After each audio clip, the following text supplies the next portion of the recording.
નમસ્કાર, હું છું પ્રિયા અને તમે જોઈ રહ્યા છો જનતા કી જાણકારી ન્યૂઝ। નજર કરીએ આજના સમાચાર। રાજકોટ ગોંડલ નેશનલ હાઈવેનું કામ બંધ થવાની જેવી સ્થિતિ, પારડી ગામે પાણી મુદ્દે ઉગ્ર વિરોધ। રાજકોટ ગોંડલ નેશનલ હાઈવે ઉપર આવેલ પારડી ગામ નજીક છેલ્લા અનેક દિવસોથી પાણીની લાઇન વારંવાર તૂટી જવાના કારણે રહેણાંક વિસ્તારોમાં ગંભીર પાણી સંકટ સર્જાયું છે। હાઈવેનું કામ ચાલી રહ્યું હોવાથી રોડ કોન્ટ્રાક્ટર દ્વારા વારંવાર પાણીની લાઇન ડેમેજ થતી હોવાનો સ્થાનિકોનો આરોપ છે। પાણી પુરવઠો બંધ રહેતા લોકોમાં ભારે રોષ ફેલાયો હતો। આ મુદ્દે આજે મોટી સંખ્યામાં સ્થાનિક લોકો હાઈવે ઓથોરિટીના રોડ કોન્ટ્રાક્ટરના ગેટ આગળ એકત્રિત થયા હતા અને પાણીની તાત્કાલિક વ્યવસ્થા કરવાની માંગ સાથે રસ્તો બંધ કરી વિરોધ પ્રદર્શન કર્યું હતું।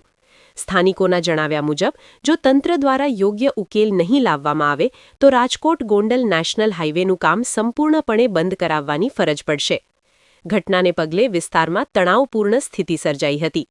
હાલ પારડી ગામના સરપંચ, પારડી ગામના આગેવાનો અને જિલ્લા પંચાયતના સદસ્યો ઘટના સ્થળે પહોંચ્યા હતા।